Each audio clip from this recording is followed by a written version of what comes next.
Hey guys, it's Mark and G. Welcome to another edition of Mark Goes Hiking. Today we're taking a little day hike because in Michigan it's 70 degrees right now on whatever day it is, October 11th, 12th, something like that. And we are also going to be talking about two headlamps that we just took on our last backpacking trip, which if you saw my last video, that's the backpacking trip I'm talking about. And we used two different headlamps. First, we used the Petzl Bindi. That's the one I was using most of the time. And G was using the NU25, the Nitecore. So we're gonna take some time during this day hike to talk about the two, talk about what we like and didn't like, and which one we would recommend. So stay tuned as we go over that. All right, so we've been hiking for about 30 minutes, and we thought, let's take a break on this bench here, and we'll talk about the two different headlamps that we brought on our backpacking trip a couple weeks ago.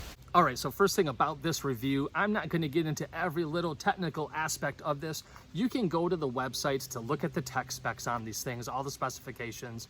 If you wanna nerd out on that stuff, go for it. This review, for me and for G, is really just to give you some of our thoughts about how these two items functioned. I'm not gonna get into a lot of the specs. I'm gonna get into some of the practical things that we liked and didn't like about these particular headlamps. So now that we got that out of the way, let's get started.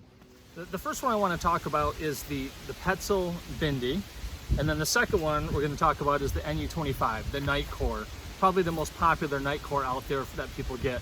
And when I first bought the Bindi, I thought this was going to be my headlamp forever.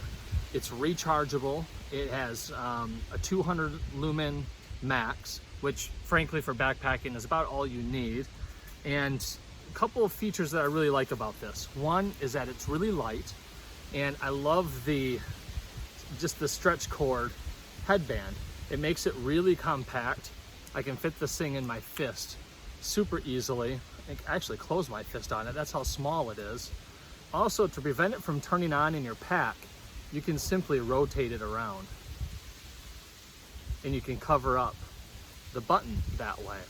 The other cool feature about that is the spot that goes against your head kind of rounds a little bit, so you can flip this thing inside out, and you can press this up against a water bottle and make a bit of a lantern out of it. So those are a couple of nice features about it. It's really comfortable to wear. It worked great. It has a couple different white light options, so you can go low power and then the full power. And then it does have the red light option as well. And the way you get to the red light option is you just hold the button down and it goes to the red.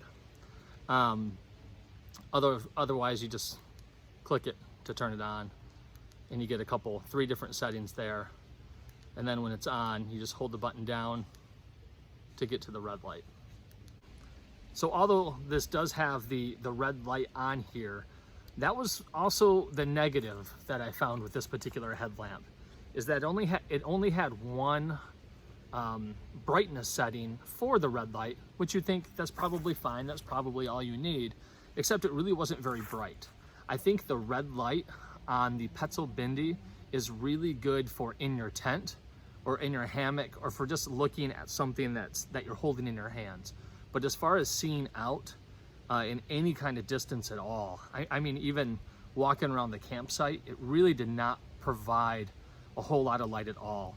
Only right at your feet, which is probably fine in most cases, but I did find that it was a bit of a limiter. So G, your Nitecore, I noticed had two different red settings, is that right? Yeah. So you could go kind of dim, which is about equal to this, but then you could hit it again and it would be a lot brighter. Did you find that that was maybe a significant difference than what I'm talking about here?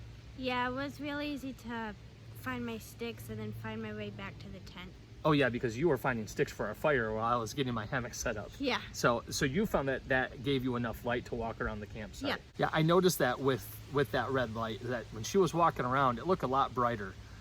Not so bright that it was blinding me. It's part of the purpose of the red light, but she could definitely see much better than I could.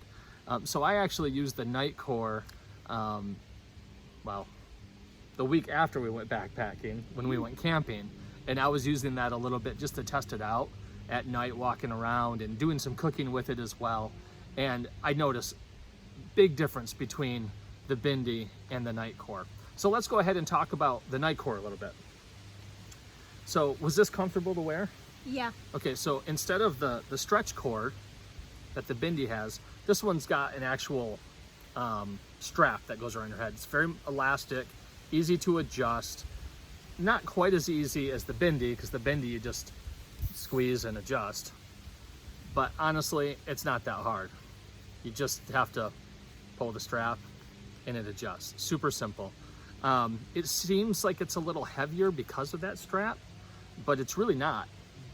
The Nitecore is actually just a touch lighter than the Bindi. With the strap, I think this comes in at just over an ounce. I think the website claims it's 0.99 ounces, but I think that's just the light itself. With the strap, it's just a hair more. The Bindi, everything included, is I think 1.28 or 1.29 ounces. They're essentially the same weight. So if you're looking at a weight difference or which one's lighter, and I'm going to take the lighter one, it really doesn't matter. They're pretty much the same. So with the Nitecore, there's some things I like about this better. First of all, the red light. It actually has a red light button on it, and then the normal light button. So you don't have to worry about holding the button down to get to the red light and holding it down to transition back to the white light. The red light has two different settings on it. There's the normal and then the brighter one, which is pretty cool. And then for the normal light, it's got a few different settings as well. That's really dim, get a little bit brighter. And then that's the turbo mode. And turbo is like 360 lumens. Now, the length of time that this will run off that is really short, like a half hour. But it'll transition back to the second level setting after just a short amount of time, so you don't burn through all your power. Now, this is also rechargeable. The nice thing about the Nitecore, another nice thing, is that it has a cover over the female end to charge your headlamp, where the Petzl does not. It's just open all the time. So as far as moisture and water, this is probably going to do a better job of having water protection so you don't damage the headlamp. They both adjust very easily. This one adjusts kind of like your typical old school headlamp, where the Bindi is almost on a, like it rolls. You don't hear any clicking, it just rolls. All right, major difference between the Nitecore and the Bindi. 200 lumens will last you 2 hours, so the rating says. I use this 2 weekends in a row and it's still running. So not really an issue, even though it's only 2 hours. The Nitecore on its middle setting is 190 lumens, essentially the same, but the rating says it'll run for 5 hours. That's a huge difference, because if you get stuck having to hike in the dark, I'm gonna want the Nitecore with me, because I know it's gonna last a lot longer. Hey Dad, do you think you could change the strap for a stretch cord? So change this out and put a stretch cord on it? Yeah. You know, that's one thing that we talked about when we were backpacking, and I thought that was a really good idea, because I think the only thing I don't like about this is the strap. I love how light this feels on my head, and so I don't have this thick strap on my head. Now, it's kind of a first world problem, right? There's not much to this strap, it's really light. But yeah, I would like to take this strap off of the Nitecore and put on a stretch cord. I would like to do that for sure. One other thing I want to go over with the Nitecore, and I think this is the part that is maybe the most helpful and most useful, because we've all had those experiences and run into those times where we take our headlamp out of our backpack and the battery's dead because it got turned on in our ditty bag, in our backpack, wherever it was. The Nitecore, if you just hold these two buttons down, you'll get a little red flash, which you probably could not see on the camera, and it will not turn on. It locks it. And then to unlock it, you hold them down again, you'll get a little red light, which you probably did not see there, and boom, you're back in action. Really nice feature on this. You can lock it and unlock it. The Petzl does not do that, although you can rotate it so the button is hidden. Good features on both. I think this feature is a little bit better, a little more safer to save your battery. Is there anything, you know, when you think about these two headlamps and saw them both in action, if you were to pick one headlamp for your backpacking trips, what would it be? The Nitecore or the Petzl? Well, probably the Petzl, because to me it looks a lot lighter. It looks lighter? Yeah. So you're gonna go on looks? It just looks cooler? Well, yeah. Hey, when you're new into backpacking, you know, it's all about looks. It's all about getting the gear that looks good, right? No, but you just like the way this looks and feels a little bit more? Yeah. Yeah, and you think it would give you the functionality that you need? Mm-hmm. You know, that's cool. So, new backpacker wants to use the Petzl Bindi. So you get to take that one. That is now your headlamp. I'm gonna choose the Nitecore.